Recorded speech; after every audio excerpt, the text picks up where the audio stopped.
Hello everybody, I am Abhinav and I have a very special guest for you today. This is Chris Northover from Bike World. He is a renowned English journalist. He rides motorcycles and cars for a living. He has over 40 vehicles, if I'm not wrong. Yeah. I have spent the last 3 days talking to Chris, riding bikes with Chris, and I thought, let me have this conversation on camera for everybody to understand. Chris, first and foremost, what are you doing here in India? So I'm here helping coordinate, design, and start to run an event called Himalayan Spirit, which is for Royal Enflied Himalayan riders. And yeah, it's a kind of new type of event and a little bit of a break from the norm from your normal motorcycle competition. So That's true. Usually Royal Enfield events, when it comes to the Himalayan, are all about touring. We are at the Big Rock Dirt Park outside of Bengaluru. This is the best dirt park in the country. Why did you choose a dirt park? What kind of a competition is this? It's a tricky balance we want to get because there's a lot of adventure bike racing going on in the world at the moment. Between big races like the Africa Eco Race and various rallies and Romaniacs now all taking these big bikes on board. I wanted to get back to the roots of what makes adventure motorcycling great, and that's riding for sure, but it's people and it's community and it's exploration as well. And to try and get all of that into a one-day event that can be replicated and repeated and based around various cities is a challenge. The guys at Big Rock know dirt bikes, but they know the Himalayan really well. So it was a great place to have a base for the event. So we could invite riders here, everyone comes, it's a big party atmosphere. We're gonna ride, we're gonna learn stuff, we're gonna have some challenges, we're gonna do some navigation, but it's all about the people and what it feels like to be an adventure bike rider, because it's something that involves a lot of community. And anywhere in the world you meet someone with an adventure bike, as we did 3 days ago, suddenly you've got a friend to talk to for hours and hours until everyone else is bored and gone to their hotel rooms and gone to bed for the night. I've been trying to work to push the Himi to its limits in as standard a form as possible, just to see what's possible of it. I don't ever want my Himi or the production one to lose that. Its ability to be a great adventure bike, to travel, to tour, to be everyone's bike, for people to come who've never ridden off-road and learn to ride off-road on. It needs to keep that, but it's interesting just to see how far you can push that basic package. And yeah, it surprised me and it surprised a lot of other people, I think, as well. No, that's true, because I thought the motorcycle will have a lot of limitations, but then over the 3 days that I've seen you ride, and you've been riding a stock motorcycle over here. Yeah, for sure. The things that this motorcycle's done, it's quite amazing. You've jumped this motorcycle through over almost any possible crevice or obstacle that you could find, any little rock, and you just bunny hop over it. I guess that's what we're trying to teach people over here, that listen, the motorcycle is a bit more capable than what you think it is, and so are you. Absolutely. And there's a few basic things on this bike that let it push the limits of what should be possible with this package. The engine is super important. The way this engine makes its power, which I think actually stands out in the class. The kind of low down torque, the ability to drive really cleanly from almost a standstill. That's true. That, almost everything else is irrelevant as long as you've got that. That's true. Then you've got a good riding position, you've got some decent suspension, you've got strength in the bike. It means you can use the torque and the drivability of that engine to do stuff. Right. And it's exactly the same with riding. For an adventure bike rider, there are a few key tools, like your Sherpa engine, but in your riding skill set, that surpass everything else. And the two of those are, first and foremost, riding position. A lot of people say that, the feet, you need to be standing on the arches of your feet. A lot of people say you need to stand on the balls of your feet. What is the correct riding position? Yeah, so first up, for me, there's no super hard and fast rules.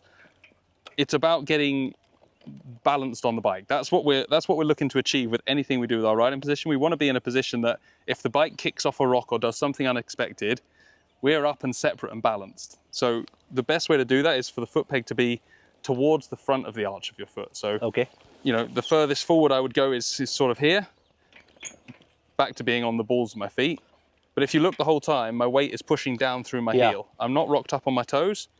I'm down through my heel, and that's super important, because in that position, if you stand still on the floor and put your weight down through the backs of your feet and balanced, it's really easy. If you try and bend your knees and stand up on your tippy toes, even without a motorcycle. It's super hard. So getting that right is super important.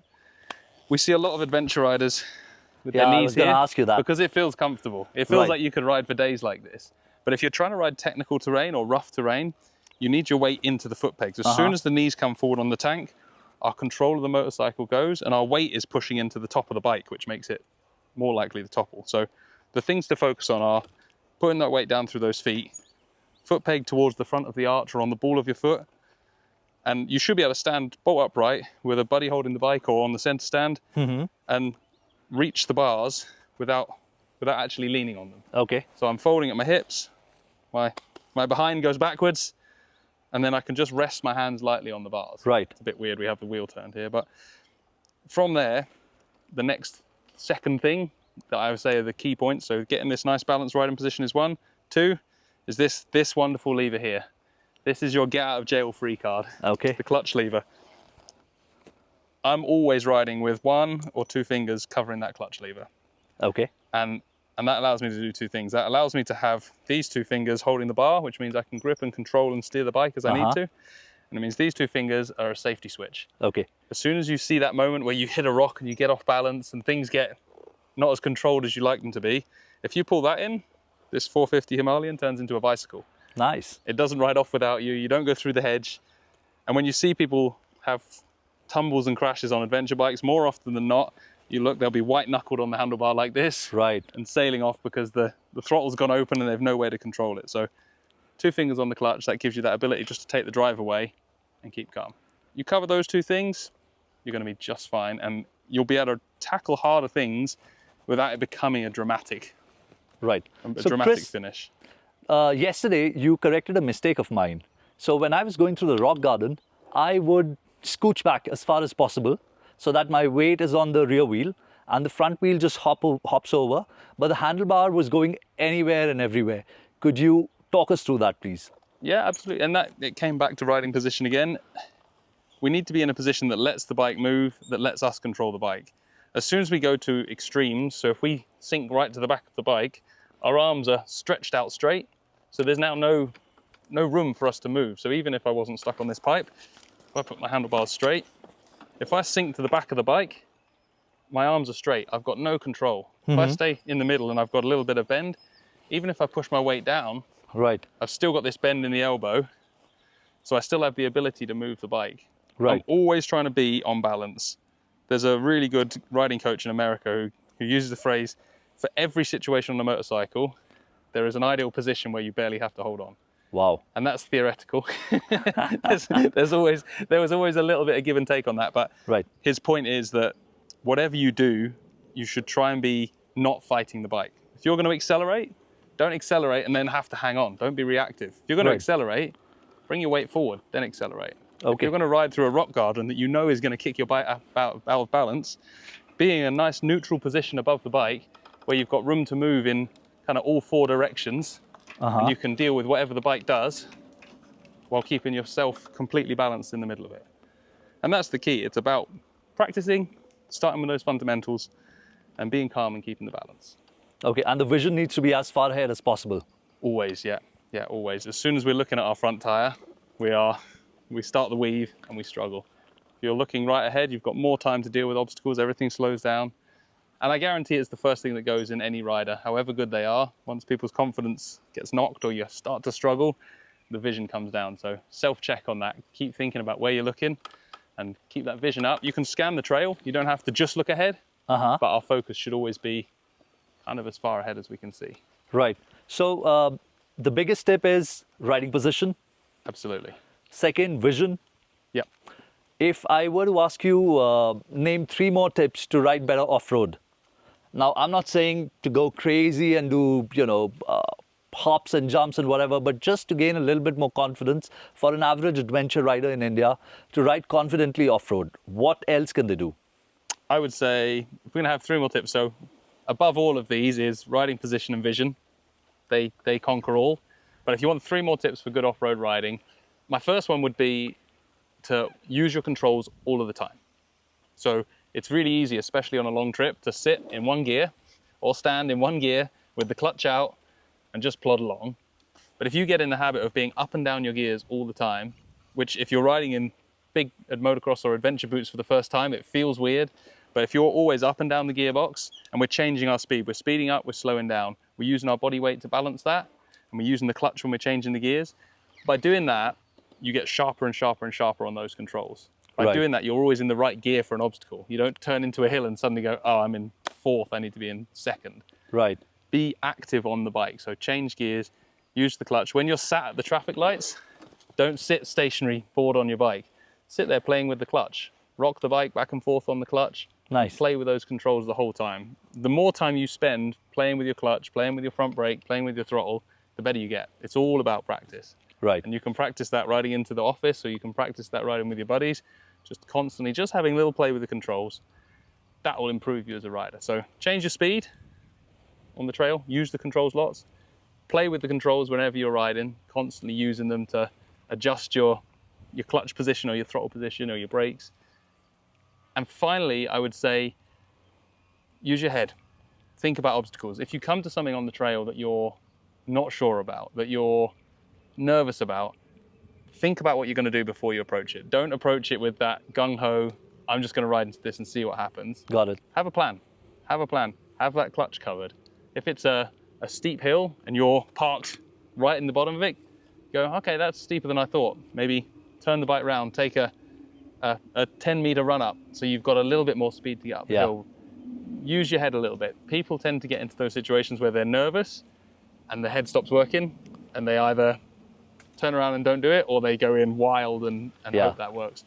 Try and stay calm and use your head to work out the best way to attack these obstacles. And if you use those skills we've already mentioned, you'll find you can take these places that you would never believe.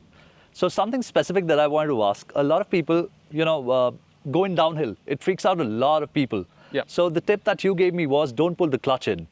Could you just elaborate a little bit on that? Because that's a mistake that a lot of people make. As soon as they start going down, they pull the clutch in thinking it's going to cut down the power. And they also try and use the brakes. Yeah. Yeah, and there's, when the guys at Big Rock coach off-road riding, the same as we coach some of the schools I've worked on in the UK, there's a lot of techniques to learn here, and you can't learn them all at once. You need to spend time and think about these things. But as a default way of getting safely down a hill, using your engine braking is the best way. By which I mean, put the bike in first gear, let the clutch all the way out, keep the throttle closed, and the bike will hold itself. The compression of the engine will stop it running too quick. It starts to run a little bit, and then you'll hear everything catch up, and it just holds a constant speed. And the best thing about that is there's nothing for you to do as a rider. Right. You have to stand on top of the bike or sit on the bike, leave the controls alone, and the bike will get you down the hill. True. And it's a super safe way of getting down a scary descent. When you get to more technical riding, steeper hills, scarier stuff, you start to need to use your brakes because the engine braking is at that point too fast. But for a lot of the big sort of smooth fire roady hills, that engine braking technique gets you out of so much trouble. Okay, final couple of questions. The handlebar position, Chris, a lot of people, what they tend to do is they pull the handlebar towards themselves. Yeah. Where, if you're riding off-road, what is the ideal handlebar position? Like, how do you adjust your handlebar? Should they be on top of the forks so that the weight is down? What exactly would you recommend? First and foremost, it's what's comfortable. There's always personal preference on this stuff. Most adventure bike bars, if you look at them from a bird's eye view of the bike, they sweep back towards you. They have the curve that you can see, obviously, but they have a sweep back towards you. I would recommend that if you look from completely the side, the flats of the grips should be parallel to the floor. Okay. So if you find that the end of the handlebar is kicking up and they're pointing up in the air, right, that makes it hard to get a good hand position and puts a lot of weight on your wrists. And likewise, if you've rolled them back, the handlebars tend to droop down almost like a racing bike. Yeah. Which again, then when you're trying to stand up and be above the bike, it makes it super awkward. So the sort of base setting is getting those grip surfaces parallel to the floor, so they're completely flat, so that when we're stood up and we're up above the bike, our hands are resting on a flat surface on the top of the grip. Would you say this bike is set up just right? It's tricky because I'm not right, on a flat, ground. but yeah, this is kind of pretty much a good position. There's room to move a few degrees either way. Yeah. But that grip parallel to the floor, and I can feel there.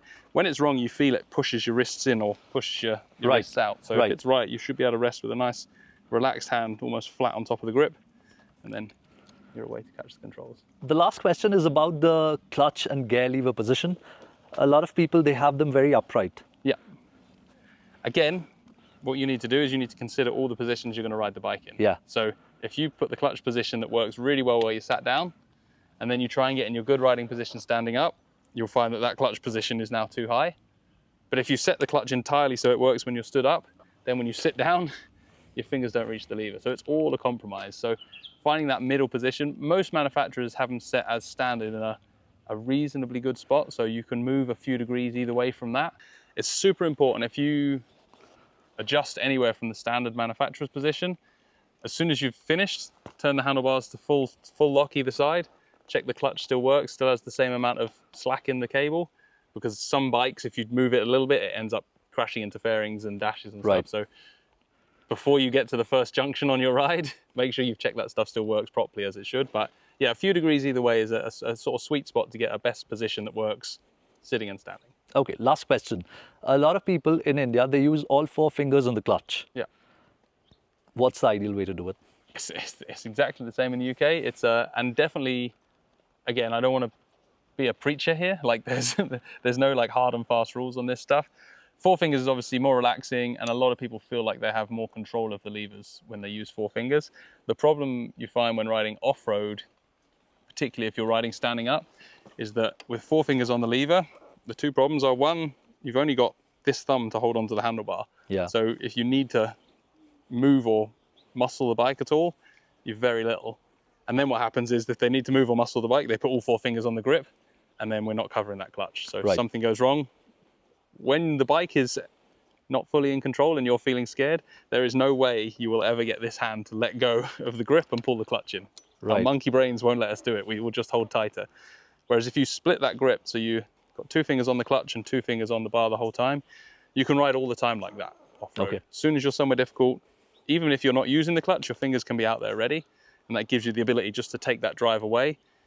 It won't feel nice to start with. If you've just started doing it, if you've spent your whole life riding with 4 fingers on the controls, it'll take a while to get your head around controlling the clutch with 2 fingers. But I'd say it's a skill worth investing in. If you look at the top riders, they all ride using 1 or 2 fingers to use the braking clutch for exactly these reasons. So yeah, I promise it's worth the effort. Persevere, and you'll make yourself a better rider in the long run. Correct. Okay, fun last question that just came to my mind. Off-road, a lot of people think that using just the rear brake is the ideal way to go.